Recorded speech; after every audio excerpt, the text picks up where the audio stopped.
네, 여러분 안녕하십니까? 방금 들어온 속보부터 전해드리겠습니다. 파업 이틀째인 오늘 오후 6시 반부터 부산 지하철 노사가 재교섭을 벌였는데요. 합의점을 찾는 데에 성공했다는 소식이 방금 전에 들어왔습니다. 이로써 노조 파업은 내일부터 해제될 전망이고 전동차도 정상 운행될 예정인데 일단 현장부터 연결해 보겠습니다. 류재민 기자, 자, 협상에 성공했습니까? 네, 부산 지하철 노사가 재교섭에 들어간 건 파업 이틀째인 오늘 오후 6시 반부터입니다. 그리고 약 1시간 반 만에 합의안을 도출했습니다. 이에 따라 지하철 파업은 내일 해제됩니다. 지난 9일 최종 협상 결렬 때 이견을 좁히지 못했던 쟁점은 바로 임금 인상률이었는데요. 노조는 1.8%, 사측은 동결을 고수해왔습니다. 하지만 재교섭 자리에선 한 발씩 양보하면서 임금 부분에 결국 합의했습니다. 재교섭에 앞서서 노사 실무진은 오후 2시쯤 비공개 만남을 가졌는데요. 비공개 만남에서 양측이 전향적인 자세로 다시 협상을 해보자 이런 태도를 취하면서 대화 테이블을 마련했고 합의점을 찾는 데 성공했습니다. 협상장을 나오면서 노사 양측은 모두 시민에게 불편을 드려 죄송하다는 입장을 밝혔습니다. 지금까지 금정구 노포 차량기지에서 MBC 뉴스 류잼리입니다. 네, 다음 소식입니다. 한일 어업협정 타결이 4년째 표류하고 있습니다. 우리 정부가 일본에 협상을 요청하고 있지만 아무런 반응이 없습니다. 최근 일본의 경제 보복 사태로 한일 관계가 얼어붙으면서 어업협정 재개 전망은 불투명한 상황입니다. 박준호 기자입니다. 지난 4월부터 공동호 시장에 정박 중인 대형 선망 수협 어선입니다. 오는 21일 출항을 앞두고 정비가 한창입니다. 대형 선망업계는 3개월 휴업기 동안 한일 어업협정 타결을 기대했지만 의료 한일 관계 악화 소식에 한숨만 쉬고 있습니다. 오는 7월 21일이 140여 척의 어선들이 일제히 출항을 하지만은 한일 어업협정 타결이 지속적으로 이루어지지 않는다고 하면은 우리 선망업계의 줄도선 우려는 물론이고 일본의 반도체 소재 수출 규제 여파로 한일 관계가 얼어붙으면서 4년째 교착 상태인 한일어업협정은 더욱 꼬여가고 있습니다. 해양수산부가 올해 초부터 일본 측에 협상을 제안하고 있지만 진전은 없습니다. 문성혁 해양수산부 장관도 취임 직후 일본에 서신을 보내 논의 재개를 요청했지만 아무런 답변이 없습니다. 아직 어기가 있고 하니까 거기 맞춰서 일본이 좀 회신 오기를 좀 기다리고 있습니다. 저희가 답신이 와야 그다음에 뭐 여러 가지 만날 건데. 해수부가 대체 여장 개발과 어선 감축 지원 등 대책을 내놓고 있지만 어민들의 어려움을 덜어주기엔 역부족이란 지적입니다. 우리 어업인의 배타적 경제 수역 조업이 계속 좌절된다면 업 경영난이 가중되고 지역 경기에 악영향마저 우려됩니다. MBC 뉴스 박준호입니다. 시장 입맛에 맞춰 오락가락한 부산 등록 엑스포 정책 연구 용역 실태 어제 짚어드렸습니다. 자, 보시면 부산시 정책 연구 용역 관리에 관한 조례입니다. 이 정책 연구 용역이란 정책을 개발하거나 자문을 받기 위한 목적으로 정책의 신뢰성을 높이기 위한 겁니다. 자, 그런데 지난 7년간 부산시가 외부 연구기관에 의뢰한 정책 연구 용역 200여 건 가운데 이 절반가량이 빛도 못 보고 용도 폐기된 것으로 분석됐습니다. 조수환 기자가 보도합니다. TNT 2030 플랜 연구 용역 발표장입니다. 인재 육성과 기술 혁신에 기반한 부산의 미래 발전 계획이 담겼습니다. 서병수 전 시장 시절 핵심 사업으로 연구 용역에 1억 8천여만 원을 썼습니다. 하지만 오고돈 시장의 핵심 정책인 부산 대개조에 밀려 딱 3년 만에 자취를 감췄습니다. 그 업무 자체는 지금은 이제 거의 뭐 요즘 없었다고 봐야 안 될까요? 언급이 안 되니까, 그죠? 부산시정 경영진단 연구용역 발표장입니다. 이 연구용역엔 부산시정 개혁 방안과 산하기관 기능 정비 방안, 조직과 인사제도 개선 방안 등이 망라됐습니다. 신속히 정책화하고 변화하는 행정 환경에 맞춰서 관련 정책들을 지속적으로 수정, 보완해 미래 부산 발전을 담보해 나갈 것입니다. 연구 결과를 토대로 시정 혁신이 3년간 추진됐지만 이 또한 시장이 바뀐 뒤 TNT 2030 플랜처럼 같은 운명이 됐습니다. 관리팀에 물어보면 혹시 그 자료가 있을는지 모르겠는데 저희들한테는 그런 자료가 전혀 없거든요, 지금. 연구 용역비만 18억 5천만 원, 추가된 관련 용역까지 합해 20억 원이 넘는 예산이 낭비된 겁니다. 야구 팬들이 가장 관심 있어 하는 새 야구장 건립도 1년 전에 연구 용역을 했었습니다. 1억 원에 가까운 용역비가 들었지만 지금은 언제 건립할지 계약조차 없는 상태입니다. 원도심 통합 비전과 발전 전략 연구 용역에 2억 7천여만 원을 썼지만 슬그머니 사라졌고 2028년 하계올림픽 유치 타당성 연구 용역에도 헛돈을 쓴 꼴이 됐습니다.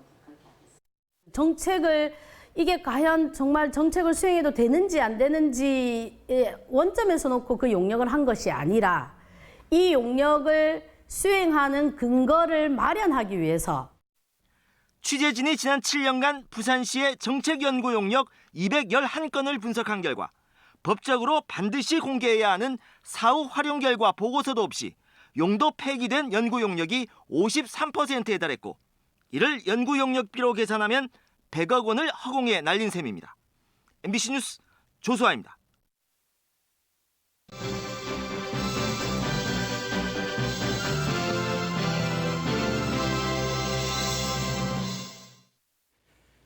네, 부산 경제계를 주요 산업과 업종별로 돌아보는 기획보도입니다. 오늘은 지역의 핵심 제조업들을 연결하는 조립금속 산업의 역사와 현재를 짚어봅니다. 민성빈 기자입니다.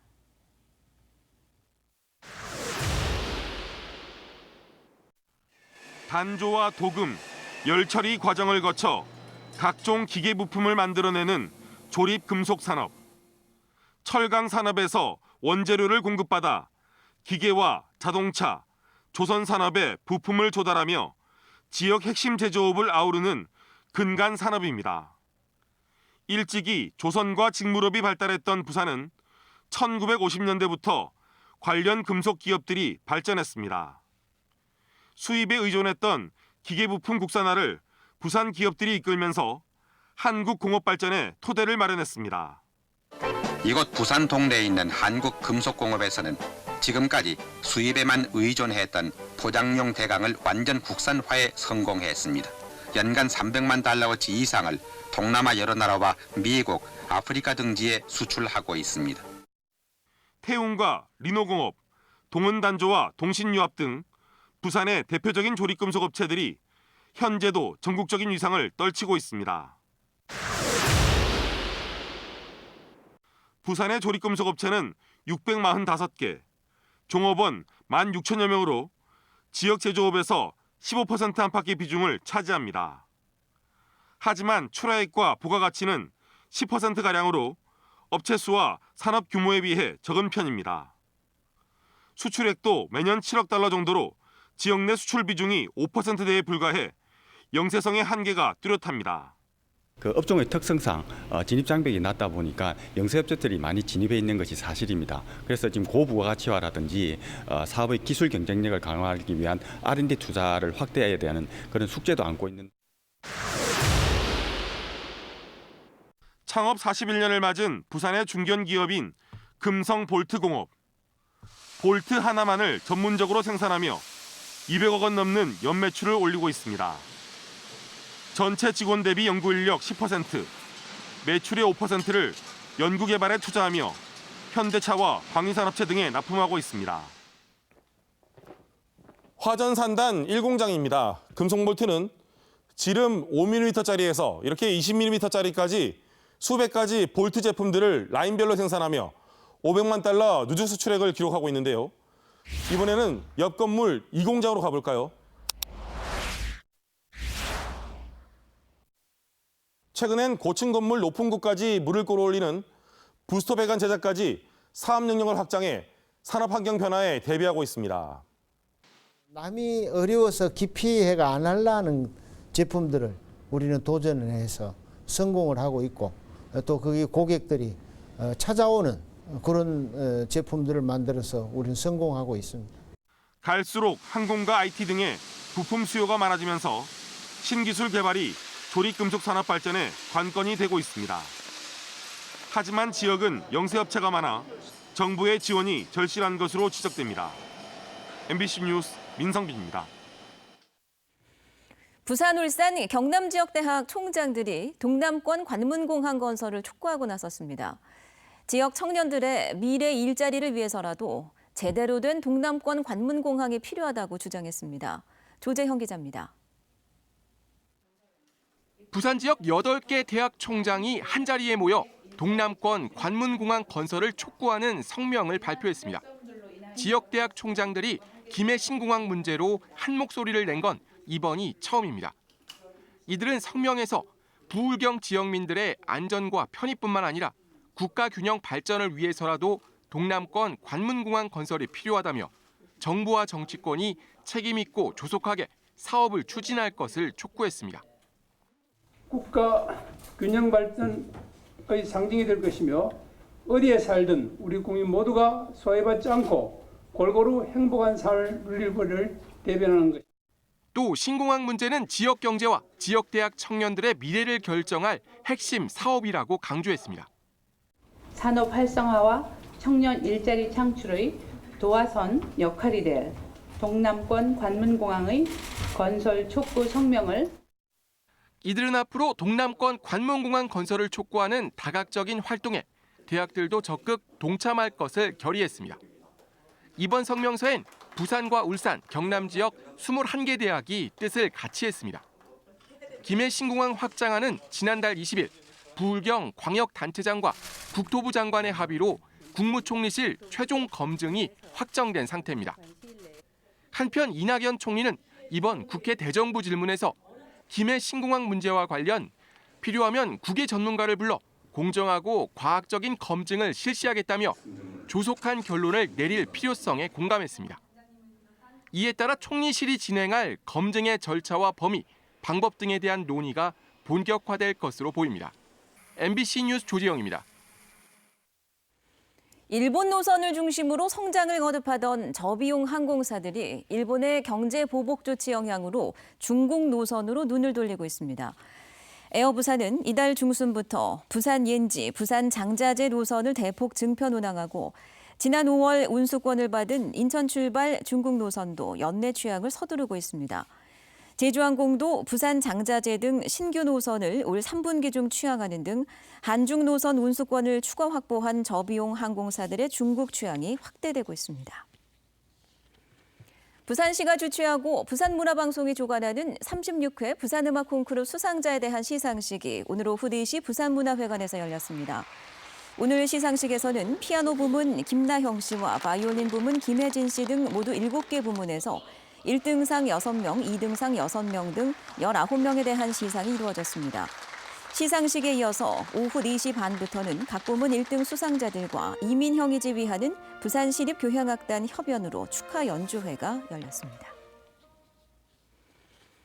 부산의 최고령 아파트인 중구 영주 시민아파트에 대한 공공건축 아이디어 공개심사가 오늘 중구청에서 열렸습니다.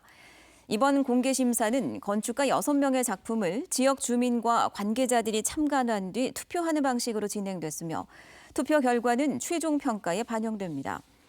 부산시는 현재 1960년 이후 건립된 시형 아파트 25개 단지를 포함해서 모두 39개 단지, 11,000여 세대의 노후 서민형 아파트가 있습니다. 강도 살인 혐의로 1, 2심에서 모두 무기징역을 선고받은 이른바 다방 여종업원 살인 사건의 피고인에 대한 파기환송심 선고 공판에서 무죄가 선고됐습니다.